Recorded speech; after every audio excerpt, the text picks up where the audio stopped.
버핏이 이런 말을 했죠. 주식에 올라갔다 내려갔다를 예측하려고 하지 말고 여러분이 투자한 기업의 재무제표를 보고 그리고 그 기업들이 현장에서 어떤 일을 하는지 더 연구하라. 씨앗 인베스트 빅토리 박상배입니다. 장기적 이슈가 중시의 중장기 흐름에 영향을 미칠 수 있습니다. 하지만 장기적 방향은 기업 가치에 의해서 정해진다는 것. 결국은 뭡니까 여러분? 우리가 이 기업 가치 앞으로 2, 3년, 5년 동안 업황이 실질적으로 돈을 벌어들인 구조에 있는 기업들은 우리가 함께 지분을 투자해서 그 사이에 일어나는 어떤 이슈들, 어떤 악재들 이런 게 터져도 그걸 잘 견디면서 어때요? 가야 된다는 거죠. 그래서 지금 현재 어때요 여러분? 기업을 덮친 삼시공포가 있어요. 물가, 금리, 환율 모두 종잡을 수 없습니다. 하지만 여러분 알고 계셔야 돼요. 항공모함을 운영하는 경험했던 10년 동안 20년 동안 경험했던 항공모함을 안전 운행했던 그 팀들은 웬만한 바람과 폭풍 후에도 대응 매뉴얼이 있습니다. 그렇다면 우리가 투자했던 기업들은요. 지금까지 업력이 10년, 15년, 30년 이렇게 됐던 기업들은요. 위기 대응 매뉴얼이 있습니다. 저 언론이 걱정한 것만큼 여러분 요즘 뜨고 있는 게 뭐죠? 밀리터리가 엄청 뜨고 있잖아요. 특수부대들은요. 날씨가 좋을 때 훈련을 하기도 하지만요. 더 안 좋은 태풍이 불고요. 기상 악후고요. 훨씬 더 힘든 상황을 가정해서 훈련합니다. 왜요? 그래야 실전에서 전쟁에 나갈 수 있기 때문에 그래요. 적군은요. 여러분이 적이라면 어느 때 침투하겠어요? 대낮에 침투하겠습니까? 밤에 침투하겠습니까? 밤에 침투하겠죠. 비가 올 때 침투하겠습니까? 비가 안 올 때 침투하겠습니까? 아무래도 비가 올 때 침투하게 되면은 보초 쓰는 애들이 어때요? 더 시야 확보가 더 안 되겠죠. 빗소리하고 발소리에 묻히겠죠. 그러면 훨씬 안전하게 침투할 가능성이 있습니까? 없습니까? 결국 기업들은요. 본인들이 살아남으면 그 망했던 기업들의 매출과 영업이익까지 가져간다는 원리를 알고 있어요. 그래서 누가 위기에서 잘 대응을 해서 살아남을 수 있느냐를 갖고 있는 그 노하우를 갖고 있다고 봐야 돼요. 즉, 저 칼럼을 썼던 기자가 생각하는 것보다 상대적으로 위기 대응 매뉴얼이 잘 돼 있다. 지금 자영업 하시는 분들이요. 작년보다 올해 위드 코로나의 대응 능력이 좋아지고 있습니까? 안 좋아지고 있습니까? 정부가 주는 돈 가지고는 자녀들 학교도 못 보내고요. 임대료 내는 것도 턱없이 부족합니다. 결국은 믿을 건 누구밖에 없다? 적극적으로 본인 각자들이 살 길을 마련하고 있죠. 맞나요? 이제 정부가 또다시 강경책으로 통제를 시켜도요. 그 통제에 대한 대응할 수밖에 없는 매뉴얼을 사람들은 갖추고 있다는 겁니다. 그럼 우리가 투자하는 기업들도 저 삼시공포의 대응 매뉴얼이 있다 없다? 근데 우리는 그 기업들에 대응하는 것을 볼 수 없다는 이유 하나만으로 불안과 공포와 저 논조를 가지고 어때요? 헐값에 주식을 매도합니다. 그 기업이 갖고 있는 힘들었을 때 어떻게 이겨내는 그 매뉴얼들을 요즘 얼마나 좋아합니까? 구글이나 네이버를 잘 검색해 보면 위기 대응 시에 그 했던 그 기업들의 히스토리가 있어요. 그 히스토리를 찾아보세요.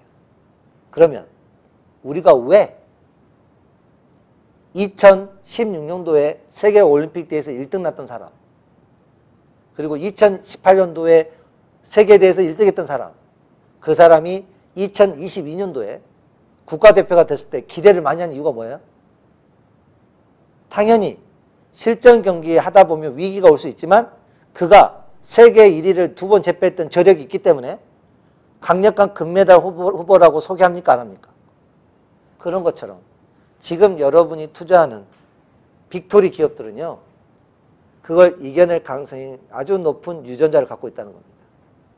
그래서 뉴스, 미디어에서 들려주는 단기적 이야기에 옥석을 잘 가르는 능력이 필요합니다. 그래서 지금은 그러니까 여러분 기회죠. 대다수의 95% 투자가들은 개인들은 이런 부분에서 여전히 언론의 논조에 따라갈 겁니다. 하지만 우리 CR 인베스트 회원들은 그 논조가 있기 때문에 우리가 더 좋은 기업의 가치에 있는 종목들을 헐값에 박연헌터가 돼서 살 수 있는 절대절호의 기회가 오고 있다는 거죠. 그러니 우리가 해야 될 일은 뭐예요? 여러분 하고 있는 그 본업을 소홀히 하지 마시고, 그리고 평소에는 내가 벌어들인 돈의 20%만 투자했다면 이런 시끄러운 소리가 들릴 때는 50%로 매입 금액을 늘리는 겁니다. 오히려 쪼는 게 아니라 반대로 어때요? 더 살 수 있는 금액을 늘려서. 왜 좋냐면요, 똑같은 수량이 아니에요. 엊그저께 만원대인 주식이 지금 6,500원이란 말이야. 그럼 그 6,500을 훨씬 더 많은 수량을 살 수 있습니다. 맞나요? 개념이 설계되어 있을 때 위기는 위기로 보지 않는다는 사실. 원자재 가격이 올라가면 이게 기업들한테는요, 겉으로 보면 위기인데요. 여러분 그거 아세요? 그동안에 가격을 올릴 수 없었던 명분에서 가격을 올릴 수밖에 없는 명분이 제공돼요. 그러니 가격 전가가 국민들의, 소비자의 저항 없이 올릴 수 있는 절호의 기회다. 이거 가격만 올릴까요? 아니죠. 플러스 알파. 본인들이 그동안에 마이너스가 됐던 부분들을 파악해서 그 부분까지 해결하기 위해서 합리적인 가격을 올릴까 안 올릴까요? 이렇게 이런 소식이 들리니까 어때요? 아니, 여러분 한번 물어보고 싶어요. 우리나라 코스닥의 이때 기업들의 매출이 갑자기 매출이 이렇게 떨어졌을까요? 여러분? 이렇게 매출이 갑자기 요 한 달 전보다 이때 떨어졌을까요? 바로 저런 뉴스, 심리, 수급 이런 거에 의해서 이렇게 급락이 일어나는 거예요.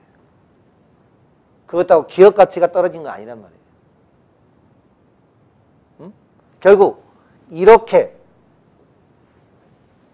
흔들리고 있다는 이야기는 뭐예요?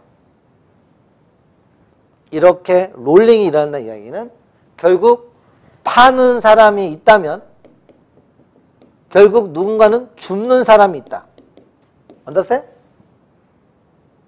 만약에 줍는 사람이었고 정말 모두가 느끼는 위기였다면 이게 이렇게 됐어야죠. 이렇게 더 내려가야죠. 그죠? 그랬으면 지금 코스피가 2,000을 무너졌어야죠. 이런 뉴스와 미디어에 의해서 던졌던 물량을 누군가는 줍고 있다는 겁니다, 여러분. 어떤 사람이 줍고 있을까요? 결국 한국이 지난 2000년 버블 이후로 체질 개선을 했던 수많은 기업들이 있습니다.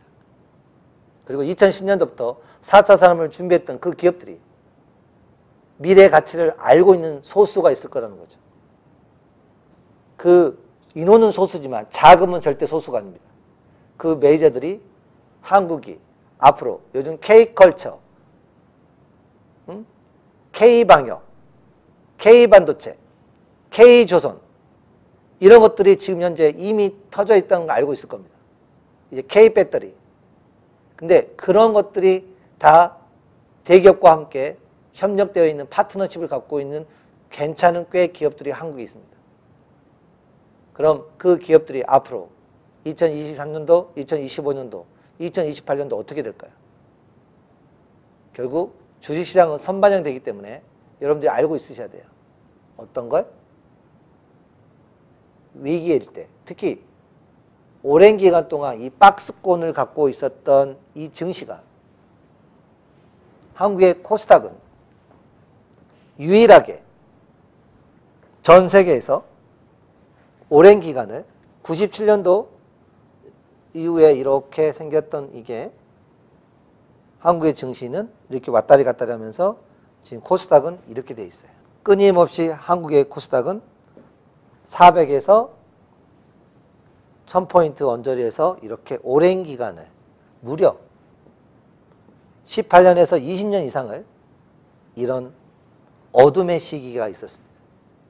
지금 죽순처럼 일어나려고 하고 있는데 지금 많은 미디어들은 또 이렇게 내려갈 거라고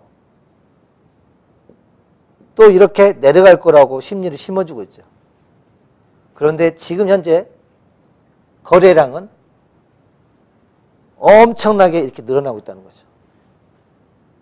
이 거래량은 정체는 무엇일까요? 여러분들 상식이에요, 상식. 어떤 상식? 이때의 매출은 요만큼이었는데, 대한민국의 코스닥 기업 매출이 이만큼이었는데, 지금의 매출은요, 그때 수십 배가 되거든요? 코스닥이 벌어들인 돈과 이게 이렇게 큰데 주가는 반대로 이러고 있다는 거예요. 결국 억눌린 코스닥의 미래는 어떻게 될까요? 물론 단기적으로 그들에 의해서 코스닥이 지금 현재 1000포인트인데 900이 무너지고 800이 무너질 수 있어요. 왜요? 단기적으로 얼마든지 흔들 수 있으니까 그들은. 하지만 그 목적이 뭐겠어요? 팔려고 그러는 게 아니라 똑똑한 개미들을 더욱더 흔들어서 물량을 뺐어야 될 거 아니에요. 그죠? 그리고 결국은 어때요? 이 기업의 미래는 여러분 그런 불안한 심리를 타고 버렸던 사람들을 웃으면서 이렇게 올라갈 거라는 겁니다. 여러분. 그때 가면 우리는 어때요? 나 그때 내가 들고 있었어야 되는데. 그런데 이때 바닥에서 그 어려움을 견뎠던 사람들은 분할 매도를 통해서 이익 실현을 할 거라는 겁니다. 오늘 저의 강의 주제는 중장기적 시각이 아닌 여러분들이 성공했던 사람들은 그 롤링에 박자를 맞추는 게 아닙니다. 그 준비했던 기업들의 보이지 않는 그 가치를 보려고 노력하는 사람들입니다. 근데 여러분들은 지금 현재 버핏이 이런 말을 했죠. 주식에 올라갔다 내려갔다를 예측하려고 하지 말고 여러분이 투자한 기업의 재무제표를 보고 그리고 그 기업들이 현장에서 어떤 일을 하는지 더 연구하라고. 왜 자꾸 주가 지수를 맞추는 그 게임에 동참하십니까? 그 게임은 단기적인 시각입니다. 언제 오르고 내리고 뭐가 중요합니까? 결국은 어때요? 공급이 수요보다 적어지는 국면. 결국 그러면 가격은 오를 수밖에 없는 겁니다. 그게 상식이죠. 주식은 상식입니다. 상식을 갖고 있으면 중단기적으로 들려오는 수많은 가짜 소리를 걸러낼 수 있습니다. 여러분, 늦지만 늦는 게 아닙니다. 모아가세요. 가치 있는 기업을. 그리고 파트너가 되어주시고 CR 인베스트는 그 2,500개 기업 중에서 우리는 50개에서 75개 사이의 기한 기업들을 뽑아서 그 중에서도 또 뽑아서 우리는 중장기적으로 갈 수 있는 배당금을 받아가면서 중장기적으로 성공할 수밖에 없는 그 풍차 시스템을 돌리고 있습니다. 오늘 저희 이야기는 뉴스미디어 그 주체는 누구를 걱정하면서 쓴 논조일까요? 적어도 여러분을 위해서 쓰진 않을 겁니다. 그걸 캐치하십시오. 이상입니다.